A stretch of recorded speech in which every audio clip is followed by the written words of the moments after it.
Now, as that food settles, let's stand and sing to our Lord.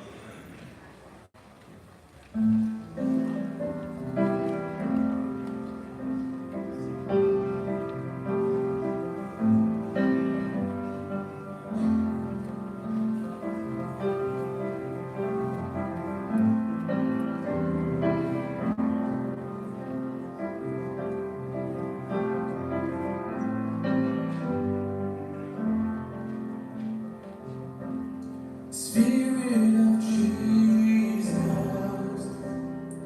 living within us, never to fail or forsake. Unending promise, heaven inside us, whispers the sound of your name. Holy, holy is the Lord, worthy to be praised.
thank you for meeting us here today in this place.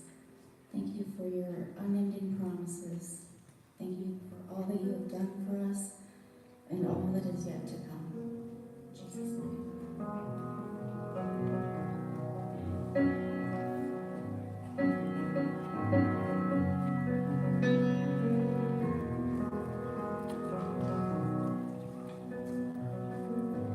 For I spoke a word, you were singing over me.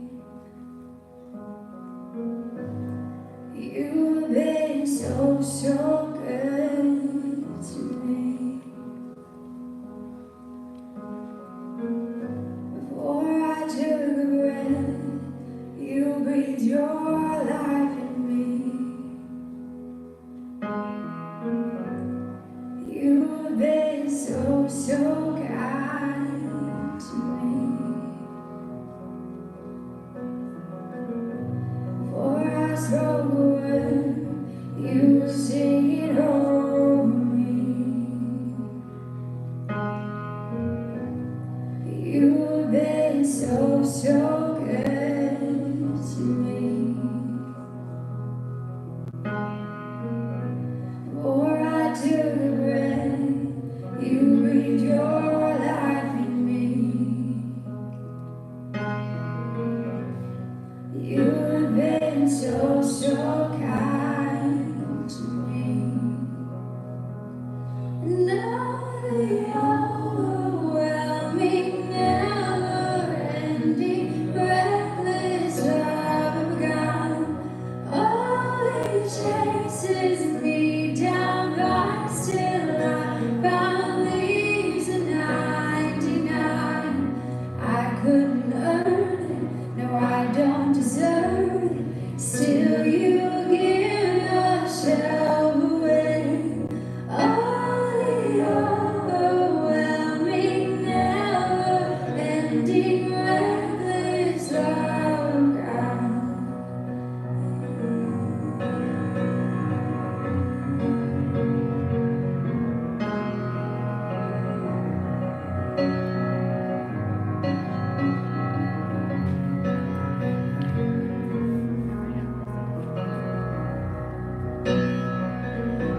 When I was born, stood your love off for me.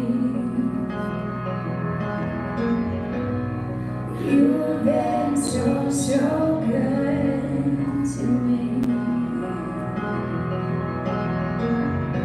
When I felt no word, you paid all for me. You have been so, so kind to me. And all the overwhelming, never-ending, reckless love of God always chases me down, right till I found leaves of 99. I couldn't earn it, no, I don't deserve it. Still, you give yourself away. Oh, the overwhelming, never-ending, reckless love of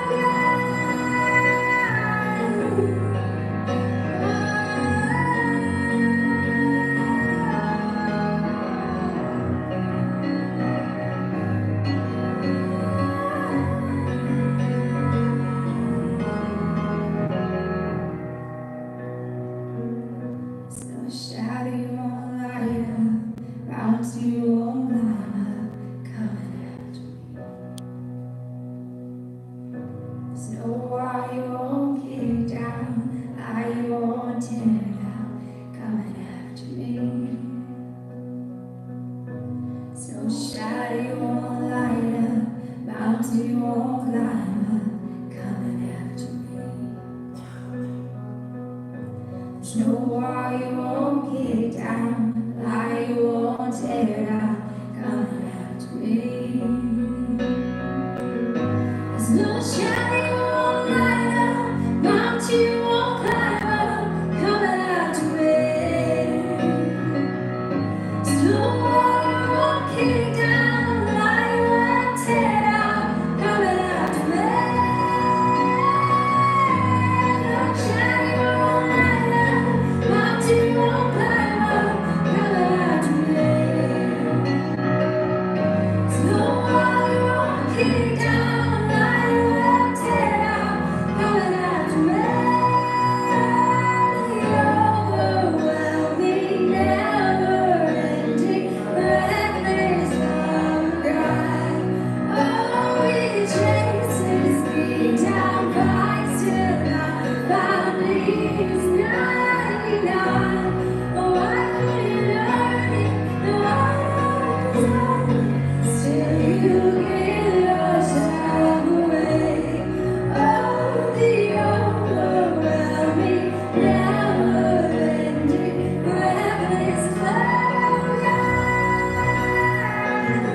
what we do, no matter how far we try to run away from you, no matter how hard we try to hide from you, you will do anything to bring us back. And it's because of your overwhelming, awe-inspired love. And we thank you for that love this morning. We pray this in your name. Amen. You can have a seat. We're going to dive right into our communion soul care question this morning. It is there anyone whom I fear, dislike, disown, criticize, hold resentment toward, or disregard? Again, these questions are just kicking my butt. Like every week we come, I'm like, this has to be the week where I have something taken care of. No, I dealt with some of this week. I'm sure that many of you did as well, as we were all together with our loving families at Thanksgiving. Now, I'm not saying that I'm scared of anyone in my family or that I necessarily dislike them, but there were definitely moments where I was like, oh, please just stop talking. Right? There are so many reasons that we can come up with as to why we enter into a state, one of these states, with another person. Right? And those states can be fluctuating, right? It's not like you always dislike that person or you always hold resentment toward that person. That can change. And basically, what is laid out for us in the Bible is that we are supposed to be relational people. We are supposed to be loving, compassionate people. When these enter our lives, when these enter our headspace, we are no longer living the Christ-like, perfect relational life that Jesus wants us to live. So, the three primary reasons that we end up experiencing this, I think, one, it starts with a point of comparison.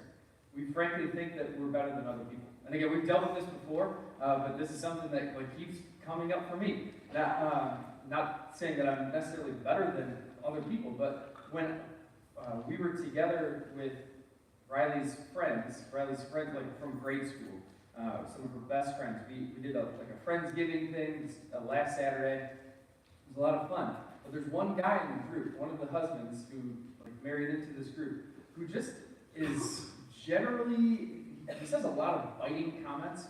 At one point, at dinner, again, he's kind of a louder guy too, so he makes sure that his point is heard. At one point, he said, yeah, I'm not friends with any of you. If Brianne had married me, I wouldn't even know any of you. How can I call you my friend? And everybody just kind of sat there in silence, like, ooh, all right. Well, I guess you can take it that way.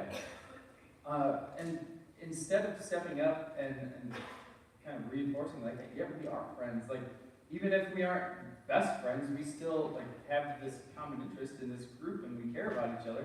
I chose to sit back and just kind of later on when everybody's talking about wow, I can't believe Jacob said that. I admittedly sat there and chipped in. I was like, yeah, I can't believe that he would do that. So again, am I saying I'm better than Jacob? But no. But in that situation, I was saying oh man, I would never do that, right?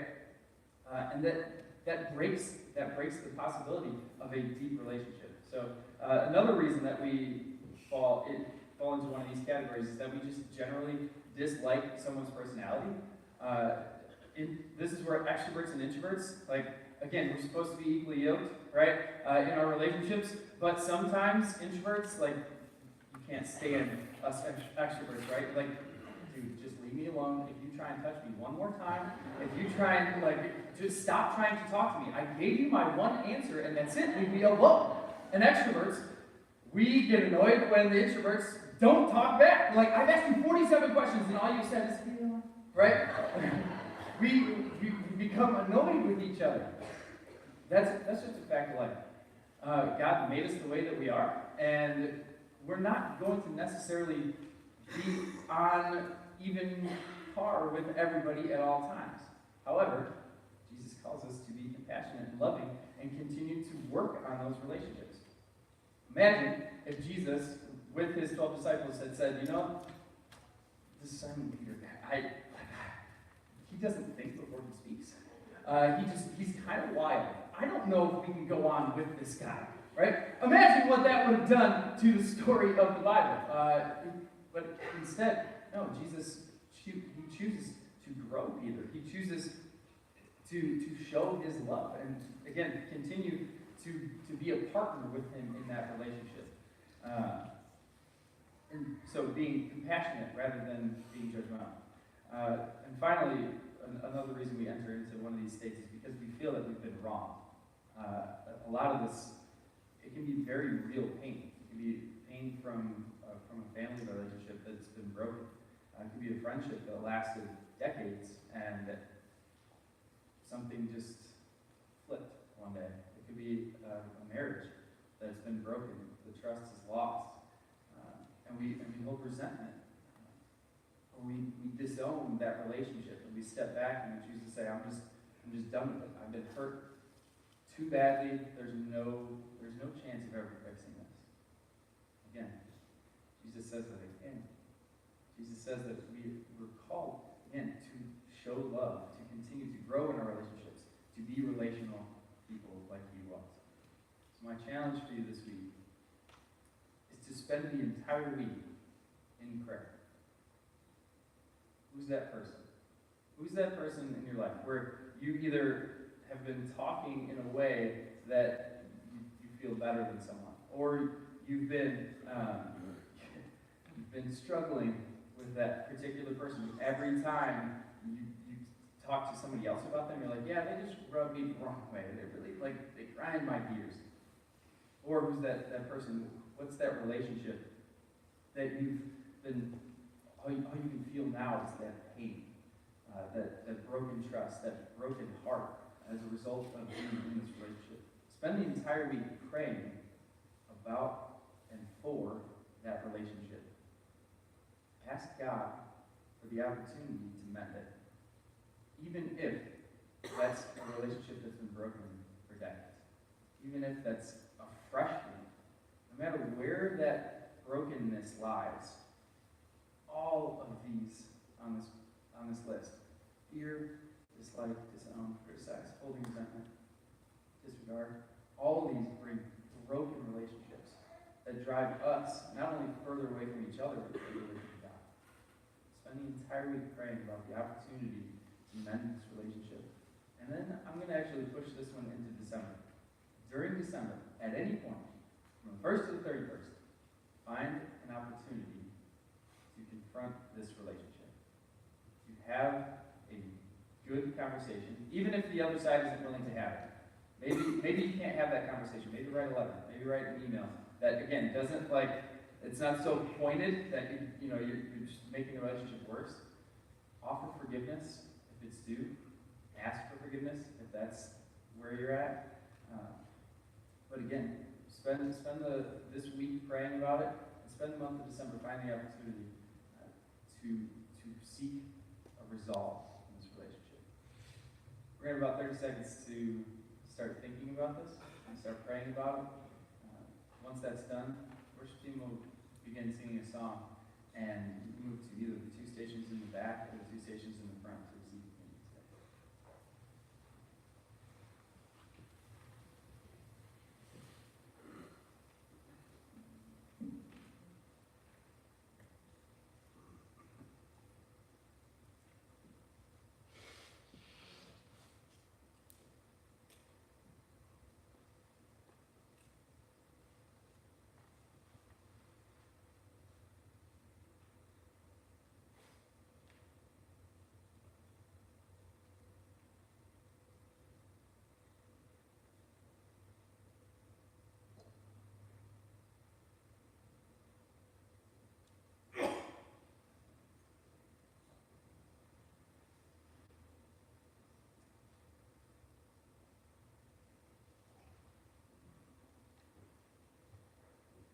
For God so loved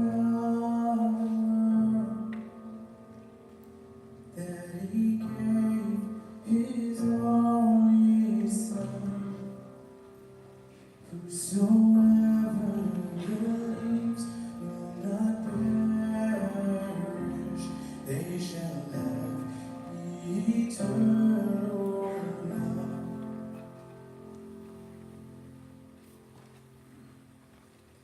I shall hold to the cross. I shall hold to God alone, for His love has salvaged me, for His love has set me free.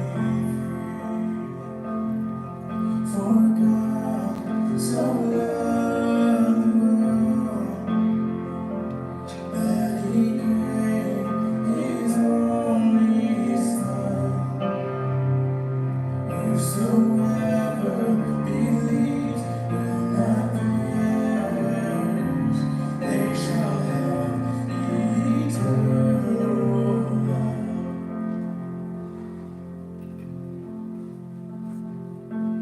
I shall wait upon the Lord. I shall wait upon His word. And by His grace I am released. By His grace I am released. Oh, for God so loved the world that He gave His only Son. Whosoever believes will not perish, they shall have eternal life.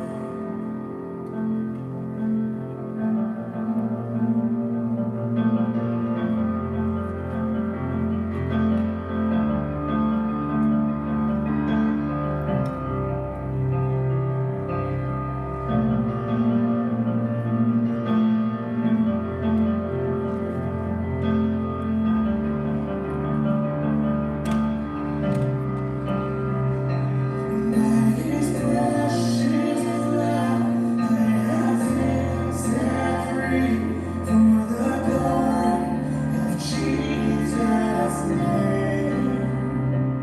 I surrender all now to Christ alone. In Jesus I am saved. By His precious blood I have been set free, for the glory of Jesus' name. I surrender all now to Christ alone. In Jesus I am saved. For God so loved the world that He gave His only Son. Whosoever believes will not perish, they shall have eternal life. Yes, they shall have eternal life.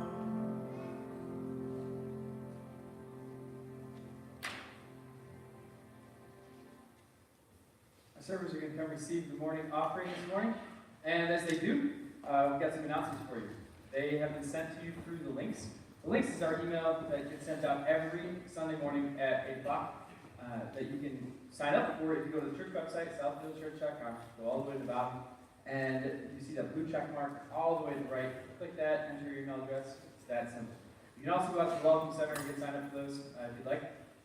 In the links today, you'll see that we still have today's Bible teaching, the permalinks, the links that are always there. Bible teaching, the link to the Old Testament study, where we're at in that study, along with some other things. We still have the opportunity for you to sign up to help us make coffee on Sunday morning. If you're trying to find a serve here at Southfield and you're looking for that entry-level thing, that's a great opportunity for you to get signed up for. So you can, again, either get signed up through the links or the welcome message this morning. We would love to have you become a part of that team. Another big announcement is with Christmas Eve. Christmas Eve this year, we're doing it at 3 o'clock, but we're having 2 services there at 3 o'clock. This is going to be really cool. In here at 3 o'clock, we will have our normal, silent night, contemplative, real fire service, okay? So that's the quiet, dark, meaningful, service in here. Then we go over into the gym, and it's going to be a completely different, amazing, meaningful experience. That is our kid-friendly, kind of go crazy experience. I'm reading this announcement this morning here in our bulletin, and I'm kind of switching. Last week I said I'm for sure going to the real fire service, but now I'm seeing family photo booth, snacks and hot chocolate, glow sticks. You can sit at rows or tables like that. This seems amazing. So you do not have to have kids in order to go to that service, thankfully, because I for sure don't have kids, and I think that I'm going to go over to that one now. I might bounce back and forth. I might be a real disruption on Christmas Eve. But those are both going to be at 3 o'clock, and it's going to be really, really cool. So again, coming off of Thanksgiving, you spent time with family. Maybe that's the opportunity to follow up with some family that doesn't have a church home. Invite them, take the night off. But we're back into the full swing of things this Wednesday with Refuge and next Sunday with Revive. We have a lot of cool stuff coming up, including Arctic Blast. Arctic Blast registration is open for both junior high and high school. They are 2 different weeks. High school is the last week of January, and Refuge is going to be going the first week of February. Again, that's our camp, our winter retreat up in Lake Geneva, Wisconsin. We want to make sure that you get signed up for that, because if you get a hoodie or you want a seat on the bus, anything like that, we need to know. So make sure you're getting signed up for that. Finally, without further ado, we've had a big week. We've had Thanksgiving, we've had Black Friday. I don't see any trample marks on any faces, so it looks like we all stayed safe. That's good. We had Small Business Saturday. Tomorrow is Cyber Monday, and today, I bet you didn't know that there was something for today. Today is Substitute Sunday. Yes, we have an amazing substitute, though. This isn't again, normally when you hear substitute teacher, you're like, yeah, we do whatever we want. No, we have a really good sub today. John Beaker is going to be coming to present the word to us this morning in place of Dennis, and again, I'm sure he's got a jam-packed message for us. So if you would, join me in welcoming John.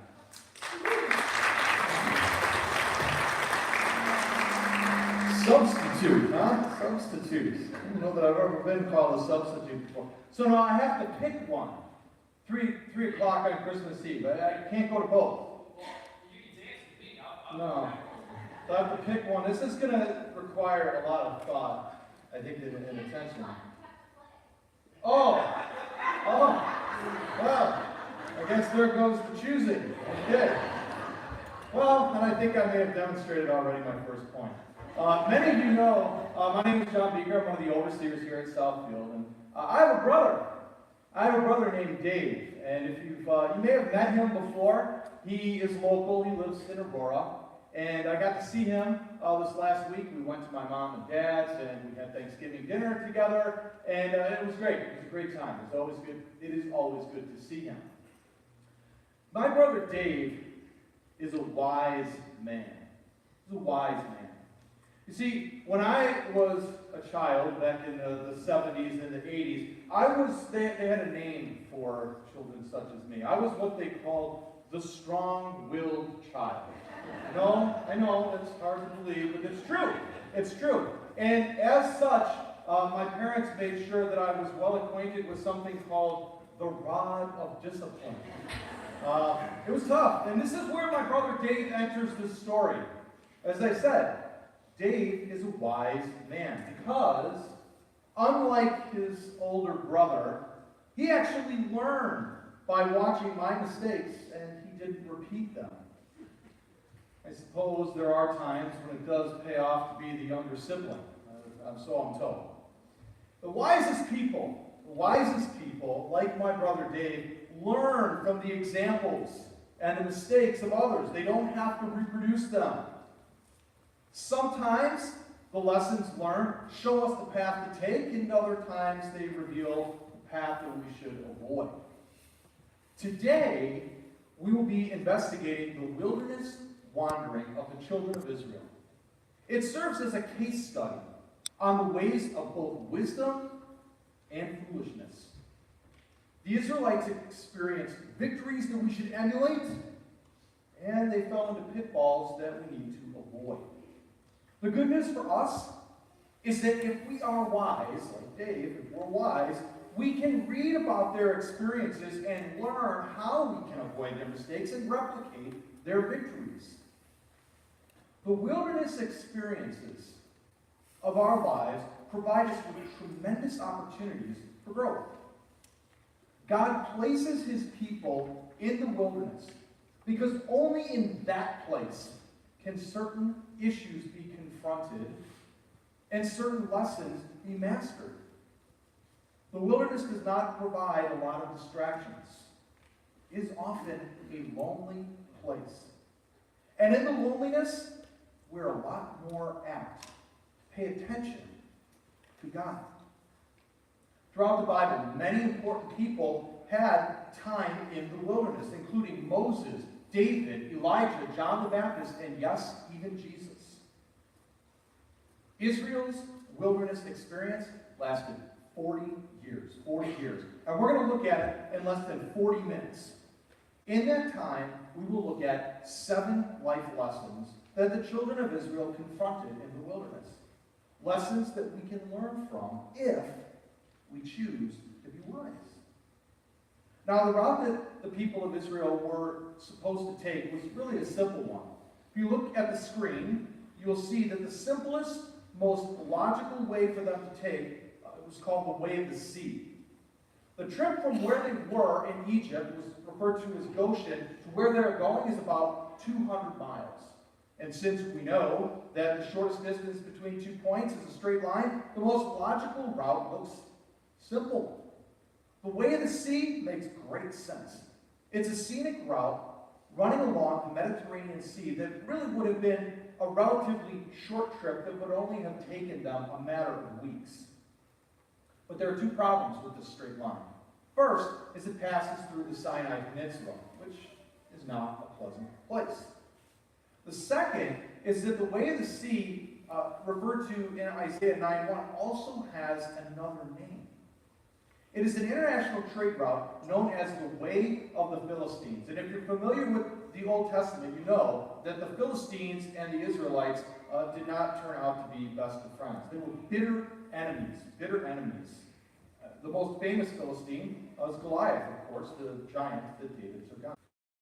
Rather than taking 2 weeks, this particular shortcut would take about a year. From there, they took a road called Mount Seir Road, or the road to Kadesh Barnea. It went from the tip of the Sinai Peninsula to Canaan. Now, we know how long it would take them, or it should have taken them, to travel this road under normal conditions. We read about it at the beginning of the book of Deuteronomy, where we find out that normally it only takes 11 days to travel from Mount Sinai to Kadesh Barnea, going by the way of Mount Seir.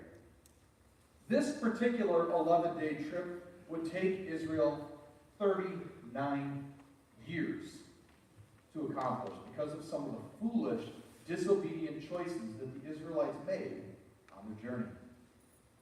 As they go on their way, one of the things that we learn is that God himself led them. We see it in Exodus chapter 13. The text tells us that the Lord went ahead of them, the Israelites. He went ahead of them. He guided them during the day with a pillar of cloud, and he provided light at night with a pillar of fire. This allowed them to travel by day or by night. And the Lord did not remove the pillar of cloud or the pillar of fire from its place in front of the people. This leads us to wilderness lesson number 1. Lesson number 1 is a lesson about God.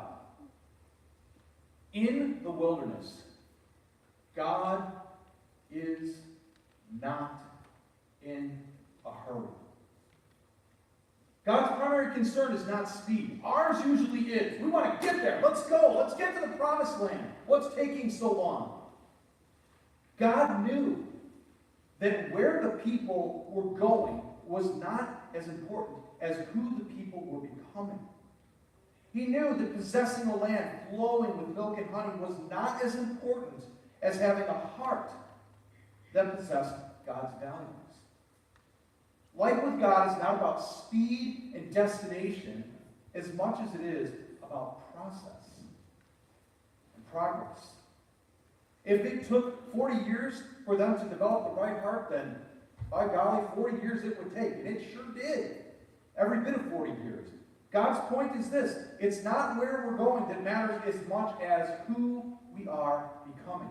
Not destination, but process. God would rather have us take longer to get somewhere and be sure that we arrive as the right people. I've taken many trips with my kids to Wisconsin, Michigan, and various places around the country. And there was a recurring refrain in days past that came from the backseat of the car. You may be familiar with it. Question: are we there yet? Are we there yet? How much longer until we get there? And in a very real sense, we do the same thing with God. We constantly ask Him, are we there yet? Questions. Have we arrived? Have we gotten to the place where we think it is that we need to go? We're constantly asking, are we there yet? Questions. When will I be done with school? Am I there yet? When will I be a grown-up? Am I there yet? Have I arrived? When will I fall in love? Am I there yet? When will I finally get out of college? Am I there yet? When will I move out? Which ironically is a question that 50-year-olds ask as well. Am I there yet? Have I gotten there? When will I get married? Am I there yet? When will I find the perfect job? Am I there yet? Have I arrived? And then, of course, when will I retire? Am I there yet? When will I die? Am I there yet? Remember, God is more concerned with who we are becoming than how quickly we are getting to what we perceive as our desired destination. And we have to remember, God has a better view of the trip than we do. We learn in 2 Peter 3:8 that to God, a day is like 1,000 years, and 1,000 years is like a day. He is not bound by time and space in the same way that we are. And because this is true, we know God is not in a hurry. And believe it or not, there are times when His slowness actually works to our advantage. In Psalm 103, we read that God made known His ways to Moses, His deeds to the people of Israel. The Lord is compassionate and gracious, slow to anger, abounding in love. When it comes to getting angry, I want God to be slow. Don't you? I want God to be slow when it comes to getting angry. His slowness in that regard, as we perceive it, actually works in our favor. So, have we arrived? Are we there yet? Have we gotten there? Well, no. But we're getting there. Lesson number 1 is a lesson about God. In the wilderness, God is not in a hurry. Lesson number 2 is a lesson about remembering. And it sounds obvious, but we need to hear it. Reminders help us remember. They do. We need to be intentional about remembering who God is and what He's done for us. Think about all that the people of Israel have been through to this point in the story. They've been delivered from Pharaoh. They've been delivered from slavery and his army. They've walked across the Red Sea on dry ground. They saw God's power through plagues and a pillar of fire that was always there to lead them. It would seem that this manifestation of God's presence and power would have a lasting and indelible impression on His people. It would seem natural that the impact of these events would be with them forever. But notice how quickly they forget. We read in Exodus 15, then Moses led the people of Israel away from the Red Sea, and they moved out into the desert of Shur. They traveled in this desert for 3 days without finding any water. 3 days. As the hideous orc from Lord of the Rings might have put it, we haven't had any clean water for 3 stinking days. 3 days. 3 days, no water. Just 3 days. And in just 3 days, after witnessing God's miraculous parting of the Red Sea on their behalf, they are discouraged. They grumble. And they even, if you can imagine this, they even get angry. The Bible uses a word to describe their action and attitude. The Bible says they murmur. They murmur. It only took 3 days to forget all that God had done for them. You'd think that after all they saw, that their faith would be unshakable. This time, from the back seat of the car, they're not asking, are we there yet? They're whining. I'm hungry. I'm thirsty. I want to get out. Can't we just go back? Can we turn around and go back? Well, they, like us, suffer from short-term spiritual memory loss. All throughout the Old Testament, God's people are encouraged to remember what God has done for them. And one of the practical, physical ways that they were to do this was to set up a pile of stones as a visible sign to remember what God had done for them. In Joshua chapter 4, God miraculously parts yet another body of water in front of the people. And he has them do something so that they won't forget. We pick up the story in Joshua chapter 4. The text says, so Joshua called the 12 men that he had chosen, one from each of the tribes of Israel. He told them, go into the middle of the Jordan in front of the ark of the Lord your God. Each of you must pick up one stone and carry it on your shoulder, 12 stones in all, one for each of the 12 tribes of Israel. We will use these stones to build a memorial. In the future, your children will ask you, what do these stones mean? Then you can tell them. They remind us that the Jordan River stopped flowing when the Ark of the Lord's covenant went across. These stones will stand as a memorial among the people of Israel forever. God wanted them to remember, and he wants us to remember too. Now, maybe we won't literally create a pile of rocks, although if you were to dig up one of the islands in the parking lot, you would find rocks that we gathered and wrote prayers on years ago. Maybe it won't be that specifically, but we do need to remember God's goodness and his faithfulness to us. We need markers to remind us. Something that will help us to mark the moment, to remember the way that we felt when God did something special in our lives. Some people keep a list of answered prayers, prayers that they prayed that one after the other, God showed up, God answered. Maybe you'll choose to keep a Thanksgiving journal, reasons to be thankful to God each day. Maybe we need to hold on to a particular receipt or bill stub at a time when it seemed like the money wouldn't be there, but God provided anyway. Take a picture. Keep an album of photos. You may have noticed we have a few around here. If you come into the foyer where the chairs are, there are a number of pictures of different people and events that are significant in the life of Southfield. Forgetting is easy. It's easy. Remembering takes work, and it's worth it. 3 days. That's all it took, and they forgot. And in the forgetting, they grumbled, which leads us to lesson number 3. Lesson number 3 is a lesson on people. Grumbling is contagious. Unfortunately, we, like Israel, are prone to grumble. It's human nature. But we need to fight against this temptation. When the people of Israel come to Marah, the water is bitter. They complain. They forget God's mighty acts, and they focus only on their thirst. Pick up the story in Exodus chapter 16. Key word to listen for in this text. So Moses and Aaron said to all the Israelites, in the evening you will know that it was the Lord who brought you out of Egypt. And in the morning you will see the glory of the Lord, because he has heard your grumbling against him. Who are we that you should grumble against us? Moses also said, you will know that it was the Lord when he gives you meat to eat in the evening and all the bread you want in the morning, because he has heard your grumbling against him. Who are we? You are not grumbling against us, but against the Lord. So Moses told Aaron, say to the entire Israelite community, come before the Lord, for he has heard grumbling.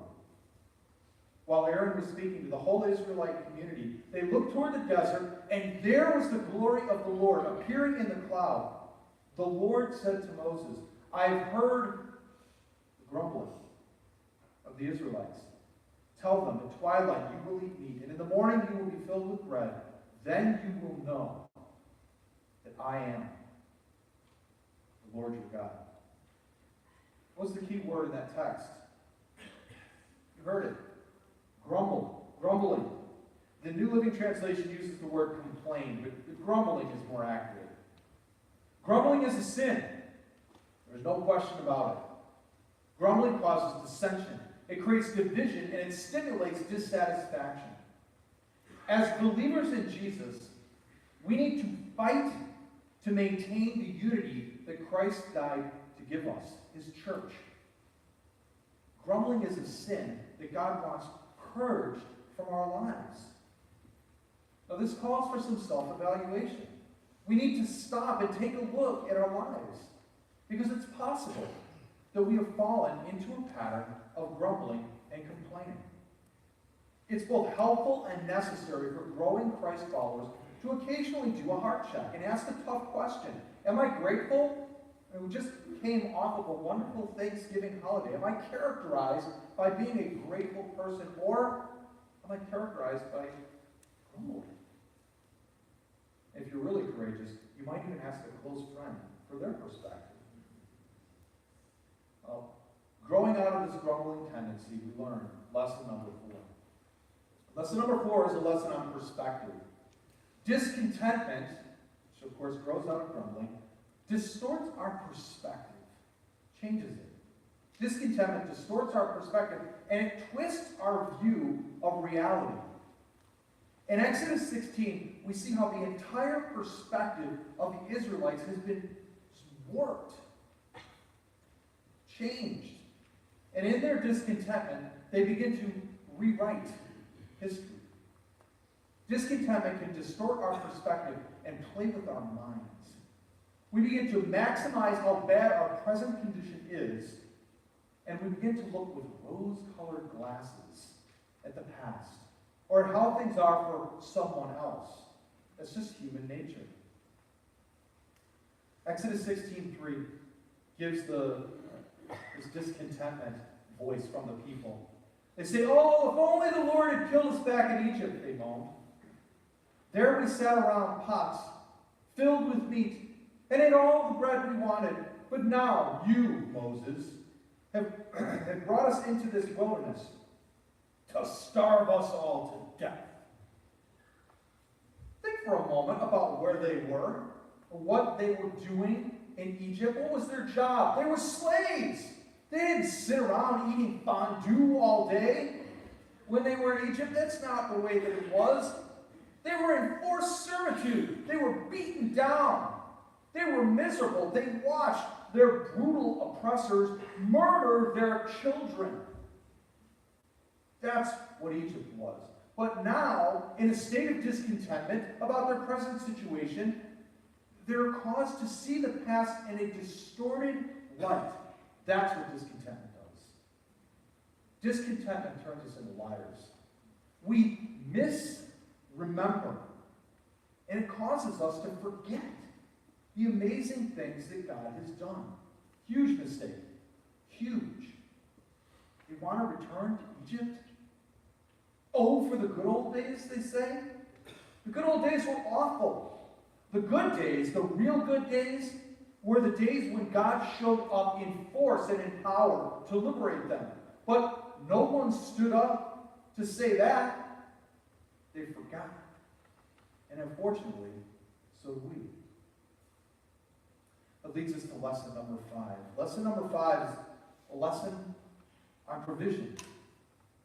Daily bread arrives, well, daily.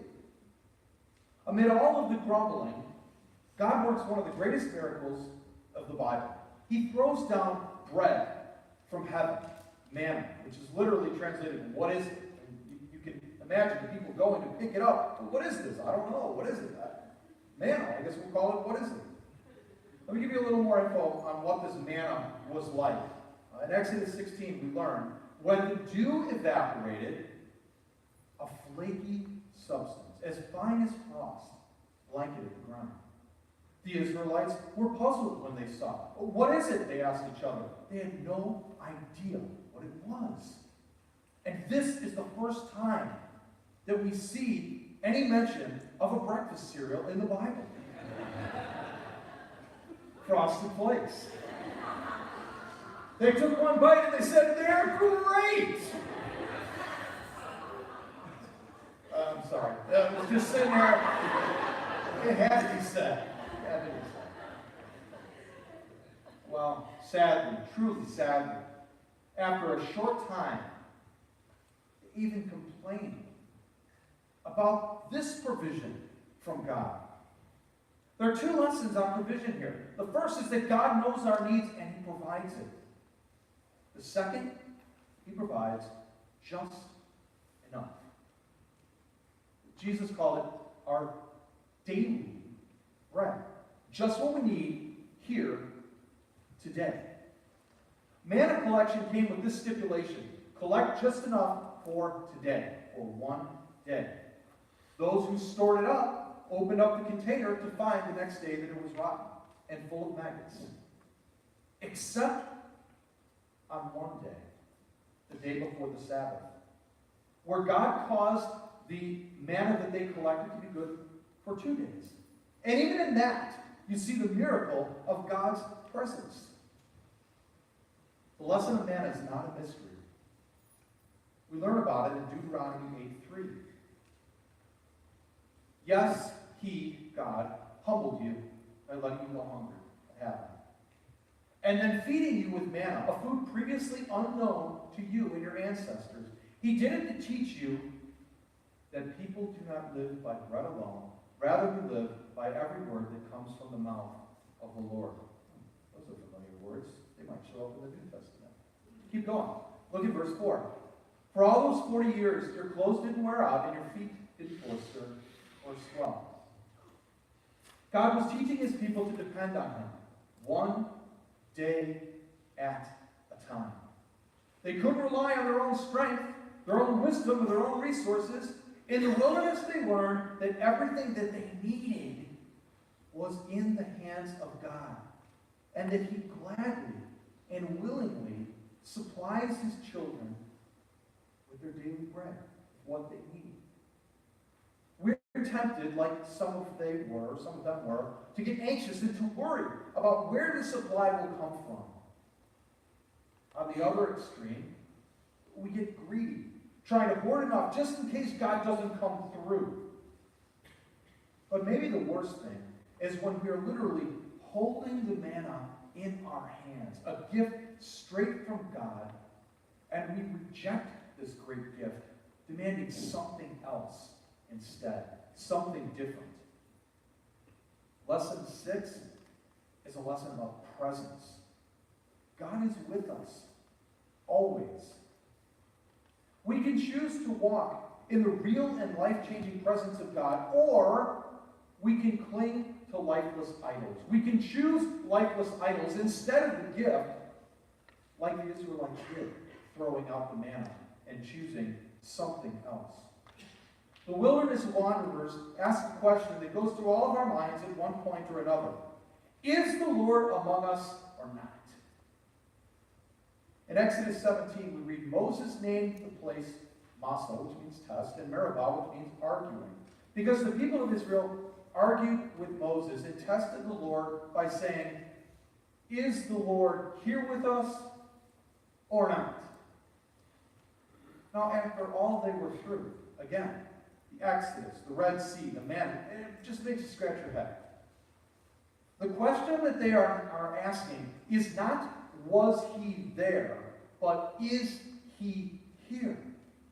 There's a huge difference. Maybe you can point to a time in your life when you can say without question, God was there. He showed up. He provided. He was there. But in the same breath, you're concerned by asking, is he here today? Will he be there tomorrow? Well, nowhere is this more evident than in Exodus 32. God leads the people to Mount Sinai. Now, they're not hungry at this point because God's already taken care of that need. And they're not thirsty either because God has taken care of that need as well. All they need to do is wait. Just wait.